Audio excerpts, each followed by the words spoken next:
Capítulo 1. Esclarecimentos preliminares. História do movimento umbandista. O movimento umbandista surgiu no final do século XIX, utilizando-se como cenário os cultos miscigenados de negros, índios e brancos, conhecidos como macumbas, candomblés, catimbós, torés, xambás, babaxuês, xangôs, etc. Nesse contexto, começaram a se manifestar entidades espirituais, através da incorporação, nas formas de índios, caboclos, e de pais velhos trazendo as mensagens dos espíritos ancestrais desses povos.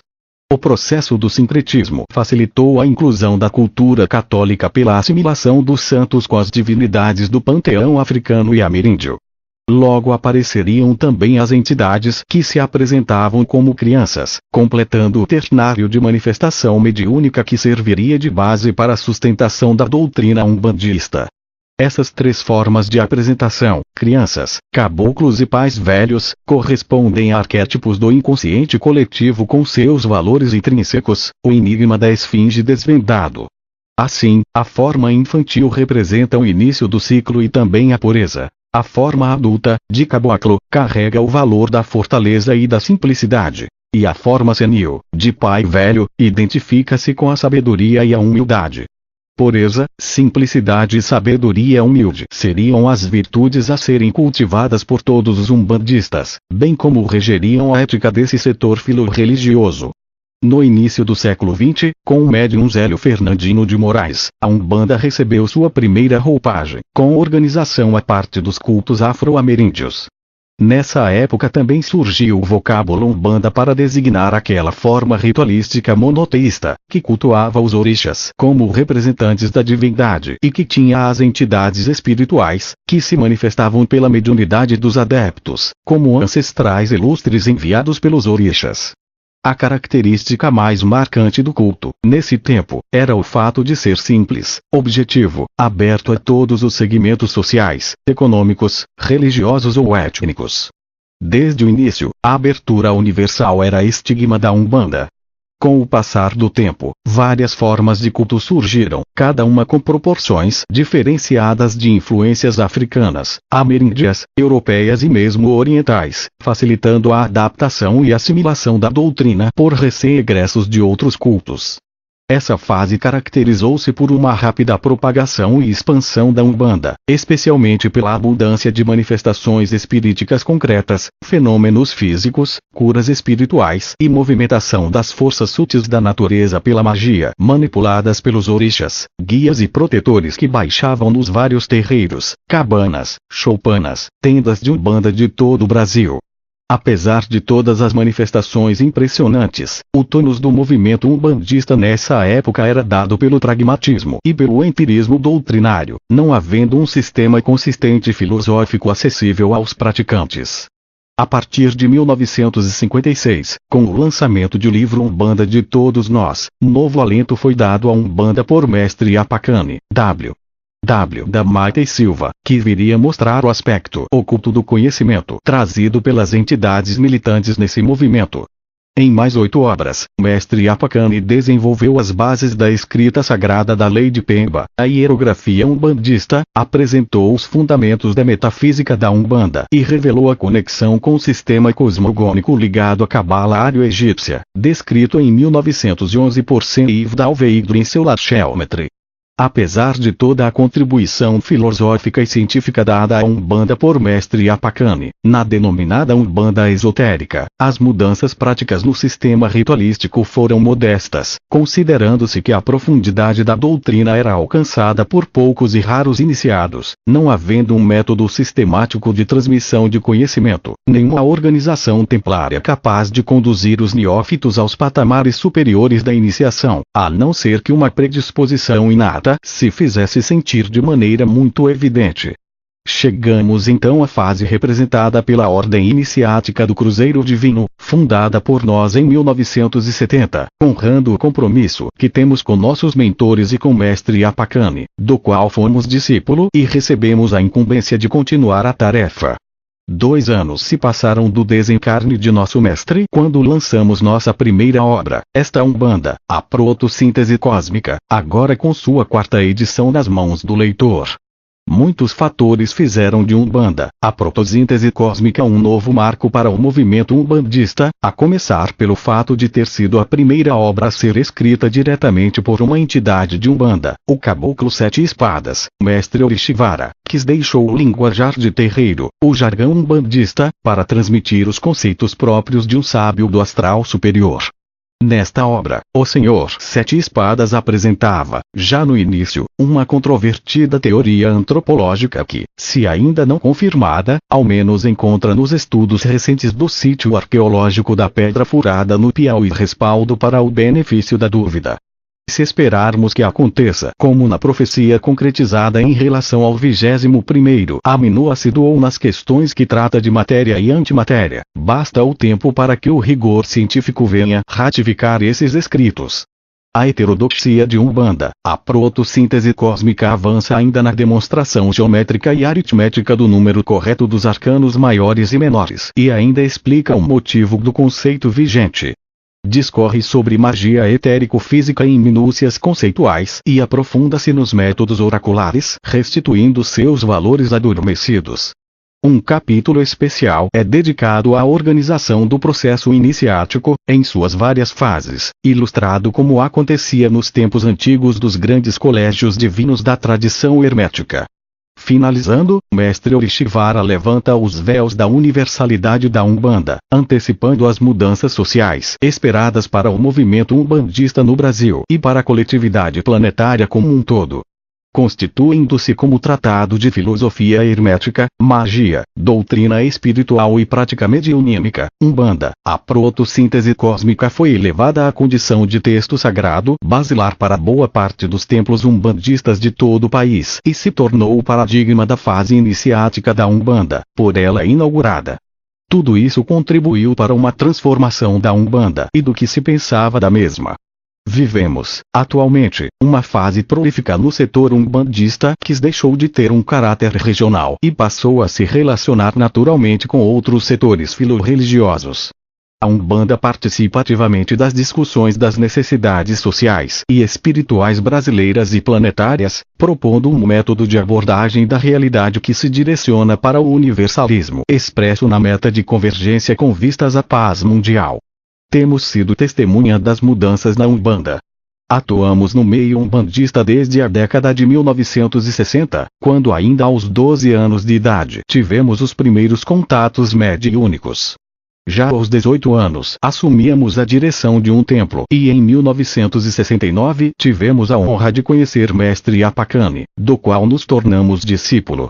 Em 1970, fundamos a Ordem Iniciática do Cruzeiro Divino que, desde então, representa uma referência para os adeptos umbandistas, contando com vários templos em todo o Brasil e discípulos por todo o mundo.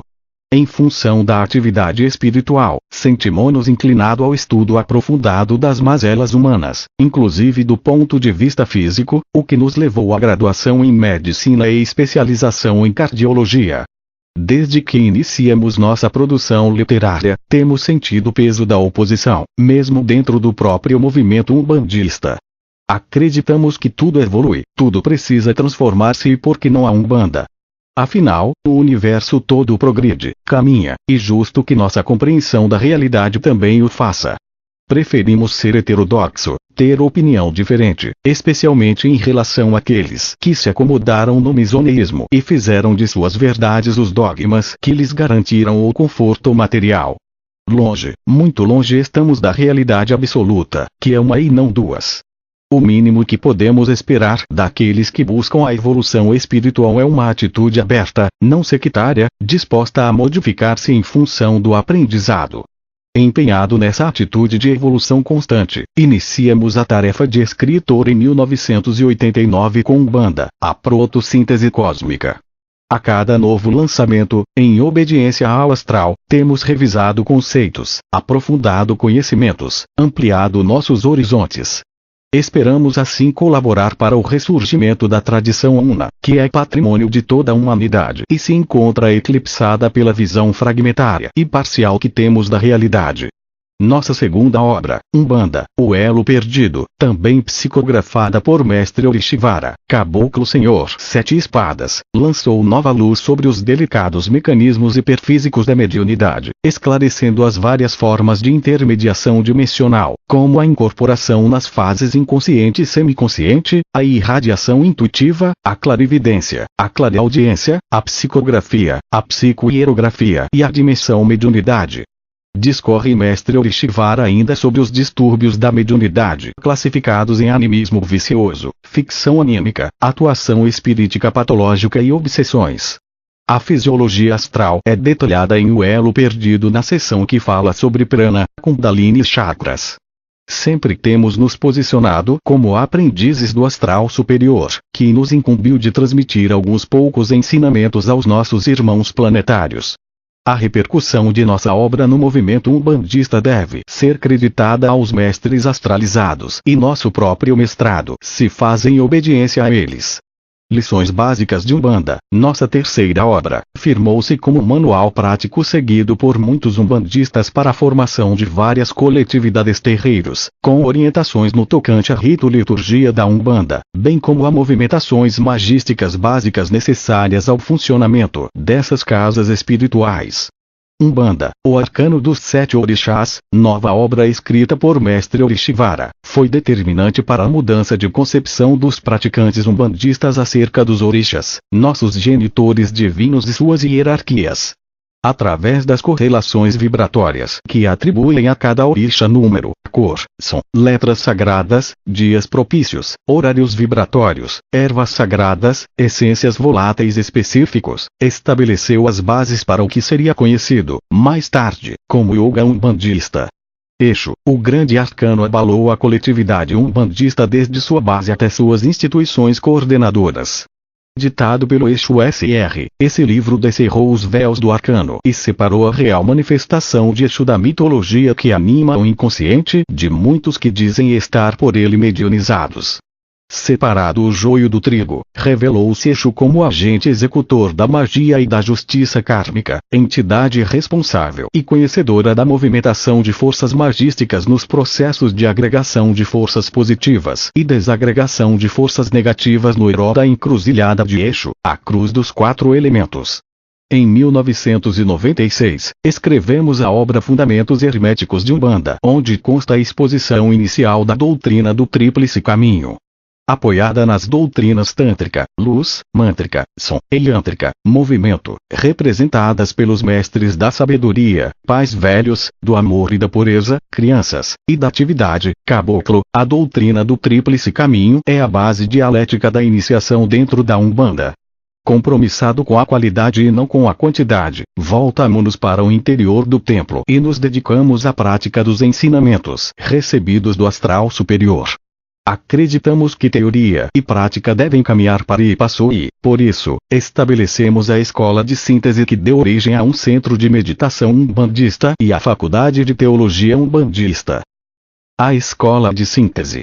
No movimento umbandista, em decorrência da variedade de ritos, de formas de se compreender a Umbanda e de cultuar o sagrado, várias tendências ou correntes doutrinárias surgiram. Naturalmente, essas tendências agruparam-se por afinidade e favoreceram a eclosão do conceito de escolas de pensamento filosófico dentro da Umbanda.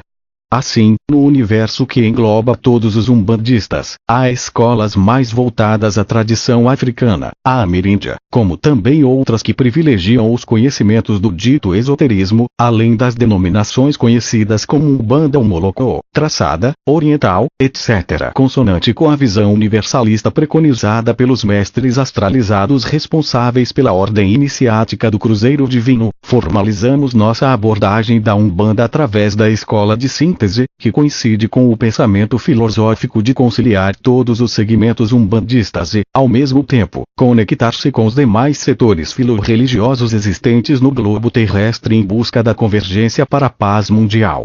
A base discursiva para essa escola compreende a ideia de que as religiões são visões particulares e parciais do sagrado, que é a realidade una, portanto, absoluta. em que pesem os variados graus de percepção da realidade espiritual. Cada religião e, analogamente, cada setor do movimento umbandista correspondem a uma visão mais ou menos abrangente dessa realidade. Partindo-se do pressuposto de que ninguém detém o conhecimento integral da verdade, chegamos à conclusão de que todos devem ser respeitados por conterem parte da verdade. Por outro lado, evidencia-se a necessidade de evolução para toda a humanidade, o que implica o desapego gradual dos vários rótulos e partir em busca da essência que deve ser comum a todos. Aí está delineado o processo de convergência que a escola de síntese propaga. Na prática, o que se verifica na ordem iniciática do Cruzeiro Divino são 6 ritos diferentes, 6 níveis de interpretação do sagrado, partindo da apreensão pela forma e caminhando, dialeticamente, até a percepção da essência. Por conseguinte, nos ritos de primeiro nível prevalecem as raízes étnicas e folclóricas da Umbanda. Logo a seguir, observam-se os valores sincréticos, místicos, no segundo nível, o aspecto de eixo, no terceiro nível, a chamada escola esotérica, no quarto nível, os fundamentos básicos do Tríplice Caminho, no quinto nível, e, por fim, os fundamentos cósmicos do Tríplice Caminho, no sexto nível. Nesse último rito, a OICD irmana-se com representantes de outros setores filorreligiosos, falando uma linguagem comum a todos. Finalizando, cabe ressaltar que a escola de síntese, em virtude de sua consistência doutrinária expressa em epistemologia, ética e método próprios da Umbanda, tem ampliado sua atuação na sociedade planetária, contribuindo para a formação de uma consciência de cidadania planetária através da Fundação Arapiaga para a Paz Mundial. Essa fundação promove ações educativas, difundindo a necessidade da mudança de valores sociais, contrapondo-se ao convencionalismo e ao condicionamento de pensamento que precisam ceder para que surja uma nova humanidade, na qual espírito e matéria não sejam conflitantes, mas partes integrantes de uma só realidade. A doutrina do Tríplice Caminho, o movimento umbandista, surgido no Brasil, apresenta 2 perspectivas ou ângulos de visão a serem considerados. A dos seres encarnados que integram a coletividade de adeptos e a dos mestres astralizados, as entidades que se manifestam através do mediunismo dos umbandistas. Do ponto de vista dos seres encarnados, é evidente que o movimento umbandista surgiu como amalgamação de ritos orundos de povos culturalmente diferentes. Tal integração cultural permitiu amenizar os conflitos ou choques de culturas. Esse meio termo, representado pela Umbanda, conseguiu congregar uma variedade de influências étnicas que passaram a conviver harmoniosamente. É interessante notar que o Brasil pode ser considerado um mini-planeta, pois aqui temos representantes de todos os continentes e tradições convivendo pacificamente, sem os atritos provenientes do fundamentalismo de um ou outro setor. O mesmo não acontece em outros pontos do planeta, onde os conflitos baseados na fé têm lugar, deixando marcas de dor e violência em todos os povos. Qual seria a causa do congraçamento entre tradições tão diferentes no Brasil? Não fosse o bastante, podemos ainda dizer que isso acontece com maior intensidade na Umbanda, onde não apenas tradições diferentes intercambiam valores, mas também todos os estratos sociais e econômicos encontram um campo de trégua, favorecendo o convívio em termos de igualdade perante o astral. Esta é uma magia que a Umbanda faz e que poucos percebem. Por trás da aparência de colcha de retalhos, existe um princípio inteligente que coordena as diferenças e promove a união pelas semelhanças. Em outras palavras, na Umbanda não há o rico e o pobre, o douto e o analfabeto, essa ou aquela etnia. Todos sentem-se iguais e o mérito parece ser o principal fator determinante na hierarquia social. Quer dizer, o que tem mais a oferecer assume o posto de maior doador. Exercer uma função sacerdotal ou semelhante corresponde a uma responsabilidade maior, uma dedicação e doação maiores, e não privilégios eclesiásticos ou políticos. É claro que nos referimos aos umbandistas de fato e de direito, e não aos aproveitadores e mercadores do templo de todas as eras, que mancham o nosso meio com suas atitudes farisaicas. Preferimos ser taxados de heterodoxos ou revolucionários a nos submetermos à fé institucionalizada que sempre contribuiu para a manutenção de um status quo onde prevalecem as diferenças e a concentração de poder tão a gosto do submundo astral e de seus feudos. Lutamos pela Umbanda de todos, sem a primazia de pai fulano ou babala ou cicrano, muito menos daqueles que se utilizam dos nomes das entidades para escudar suas empreitadas materiais. Pedimos escusas ao leitor por esse desabafo, mas acreditamos em uma Umbanda ampla, que atende a todos com igual respeito. Muito fomos criticados ao instituirmos em nosso templo 6 níveis diferentes de rito, cada um representando um segmento da Umbanda. Queriam que fôssemos sectários, elitistas, dizendo: isso é certo, aquilo é errado. Nossa posição é a de síntese. Respeitamos a todos e entendemos que as diferenças de graus conscienciais são um fenômeno transitório. No decorrer do tempo e do espaço encontraremos cada vez mais pontos de união e caminharemos todos para uma mesma realidade, a qual almejamos mas que ainda se encontra distante de todos nós. Assim posto, voltemos às considerações sobre o movimento umbandista em seu lado humano. Observamos um sistema aberto, que permite tantas variações quanto as necessárias para atender à multitude de graus conscienciais que encontram na Umbanda sua identidade espiritual. É claro que não podemos esperar um consenso universal entre os umbandistas. Se isso acontecesse agora, seria por força de imposição, contrariando o princípio de liberdade espiritual que deve beneficiar a todos. Contudo, não podemos negar que o amadurecimento deve conduzir a uma visão mais abrangente da realidade, aparando as arestas e fazendo ressaltar a essência até então velada pela pluralidade da forma. Com isso, somos remetidos ao aspecto espiritual da Umbanda, a perspectiva das entidades atuantes nesse movimento. Penetremos agora nos bastidores do rito, na força motriz que impulsiona essa Umbanda ao resgate da tradição una. Com a chegada de imigrantes de todos os continentes e os antecedentes espirituais de nossa terra, como poderá o leitor ver no capítulo 5, estabeleceu-se aqui o local ideal para se dar início à reintegração da humanidade. Com esse compromisso, representantes de todas as culturas aqui se encontraram através de migrações físicas ou reencarnatórias em obediência aos desígnios traçados por nossos ancestres ilustres, na expectativa de construir uma nova sociedade. É claro que nossos ancestres ilustres, os mestres astralizados, necessitavam de um ponto de entrada para atuar entre os encarnados e incutir as novas diretrizes. Para isso, utilizaram-se dos cultos miscigenados de índios, negros e brancos, marcados ainda pelo fetichismo e crendices várias.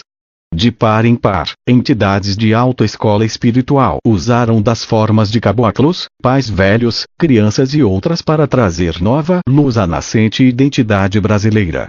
Por essa perspectiva, podemos observar que o movimento umbandista não apenas surgiu para minimizar os choques étnicos, religiosos, econômicos e sociais brasileiros, mas também serviu como porta de entrada para um movimento que visa atingir todos os cidadãos planetários, aqui representados pela população de várias nacionalidades. Fica evidente que somente entidades espirituais elevadas, já destituídas de qualquer atavismo espiritual e conhecedoras da sistemática evolutiva planetária, poderiam atuar nesse movimento. Mas, para serem mais bem aceitos, esses mestres planetários necessitavam adaptar suas formas de apresentação para melhor entendimento da coletividade-alvo. Todos sabemos que espíritos superiores estão livres de atributos como idade, raça, língua ou religião. Contudo, escolheram as formas de crianças, caboclos, pais velhos e sucedâneos para atuar entre a massa de adeptos. Qual o motivo de escolherem essas formas? Por que se travestir com essas roupagens fluídicas? Primeiro, escolheram estas variações regionais para facilitar o contato com aqueles que ainda traziam fortes traços culturais. Assim, os brasileiros de origem ameríndia facilmente se identificaram com os caboclos. Os brasileiros de origem africana se identificaram com os pais velhos. Os de origem europeia se identificaram com as crianças, e assim por diante. Um segundo aspecto é que crianças, caboclos e pais velhos representam as 3 etapas da vida humana: infância, maturidade e senilidade, aspectos esses presentes em todas as raças. O terceiro aspecto são os valores inconscientes ou arquetípicos que essas roupagens traduzem. Assim, a criança é símbolo de amor e pureza. O caboclo é símbolo da fortaleza e da atividade. O pai velho é símbolo da sabedoria e da humildade. novos horizontes se descortinam. O que antes parecia um fenômeno folclórico, fruto do animismo fetichista como quiseram fazer crer, agora passa a ser observado como um movimento coordenado com intenções universalistas. Esse é o ponto de vista espiritual. Então a Umbanda não é uma religião brasileira. Não. Apenas surgiu no Brasil, mas destina-se a toda a humanidade. Isso não significa que veremos pais velhos baixando na China ou caboclos incorporados na Rússia. Isso tudo faz parte do aspecto regional do movimento umbandista, das adaptações necessárias ao povo brasileiro, incluindo as formas de baianos, boiadeiros, marinheiros e outros, que têm funções ainda mais particulares e menos universais. Por outro lado, deve haver formas que simbolizam a pureza, a fortaleza e a sabedoria em outros povos. Podemos ter, talvez, um guerreiro europeu simbolizando a fortaleza para aquele povo, ou um velho mestre oriental simbolizando a sabedoria entre os chineses. Os arquétipos e seus valores são os mesmos para todos. Mudam apenas as formas de simbolizá-los ou representá-los. Os arquétipos são universais e estão no inconsciente de todos os seres. Entendemos agora que, na verdade, os espíritos que se apresentam na forma de crianças são mestres do amor e da pureza que usam essa vestimenta para transmitir sua valência espiritual. Igualmente, os mestres da fortaleza e da atividade se manifestam como caboclos, e os mestres da sabedoria e da humildade se apresentam como pais velhos. Mas isso não é tudo. O objetivo da Umbanda é resgatar para o homem sua cidadania espiritual, sua consciência eternal, perdida nas brumas do egoísmo, da vaidade e do orgulho. A perda da consciência espiritual levou-nos à fragmentação de nosso psiquismo e, consequentemente, a uma visão fragmentária do mundo.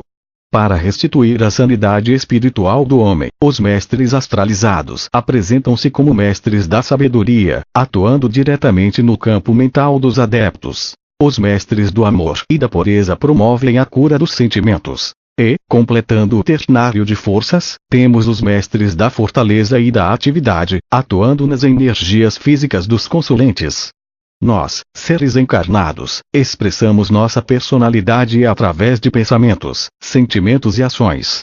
Os pensamentos têm sua sede no organismo mental, os sentimentos no organismo astral e as ações estão situadas no organismo etérico físico. Por conseguinte, os pais velhos atuam no organismo mental, as crianças atuam no organismo astral e os caboclos atuam no organismo etérico físico. É precisamente isso o que se verifica nos templos de Umbanda. Sem que os consulentes percebam, os pais velhos orientam as mentes através de seus conselhos e experiência. As crianças infundem alegria, bom ânimo e felicidade. Os caboclos trazem energias positivas dos sítios sagrados da natureza, para dar saúde, impulso e movimento aos filhos de fé. Resumindo, a tríplice manifestação dos mestres astralizados na Umbanda visa trazer equilíbrio na mente, estabilidade no sentimento e harmonia nas ações. Neste ponto, podemos dizer que já temos uma visão muito mais abrangente do que seja o movimento umbandista e uma leve noção do que seja a tradição cósmica, a Umbanda ou, simplesmente, Umbanda, que o movimento umbandista pretende resgatar.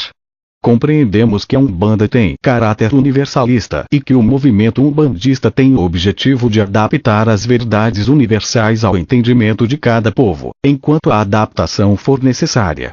Podemos ainda ir além e verificar que tudo no universo é interligado e que o macrocosmo se reflete no microcosmo. O princípio ternário que faz o homem expressar sua personalidade em organismos mental, astral e físico é o mesmo que ordena a tríplice manifestação dos mestres astralizados e foi o mesmo que ordenou o caos e presidiu a gênese do universo.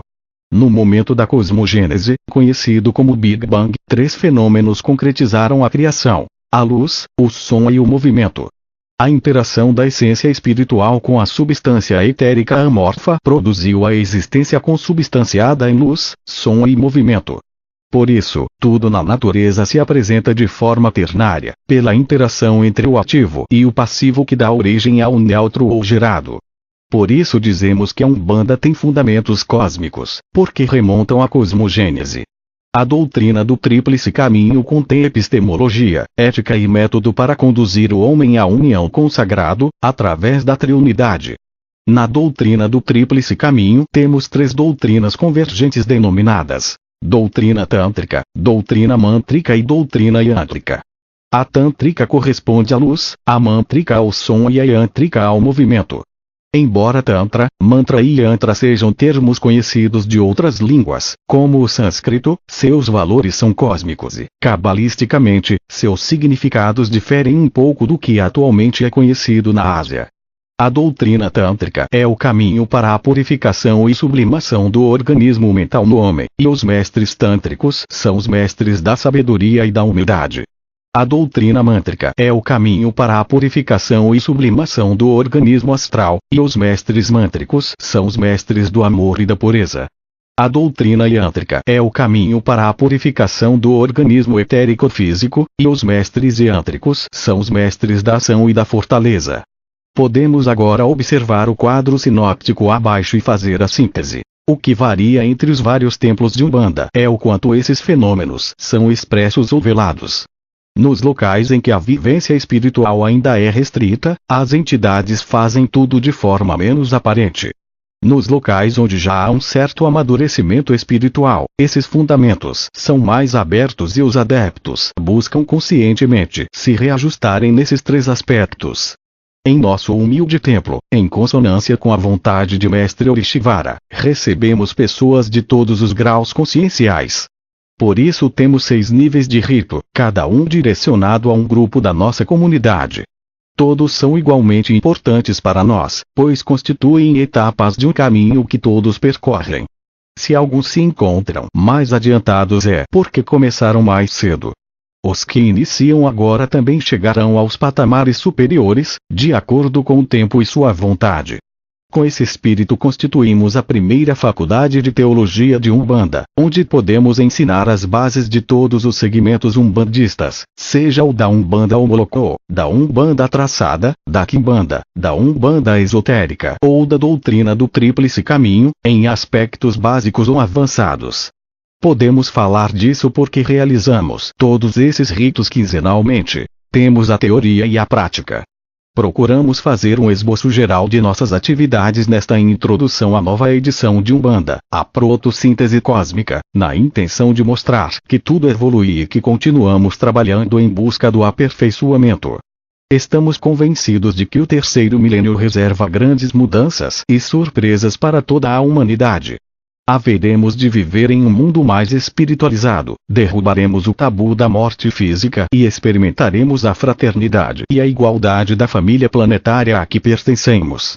Esperamos contribuir para a evolução nossa e de todos, para extirpar de vez a dor, a miséria, a doença e a fome da face da Terra.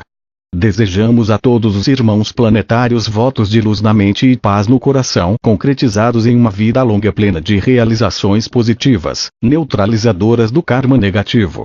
Temos certeza de que a paz do indivíduo reflete-se na paz do mundo e de que somos todos interdependentes.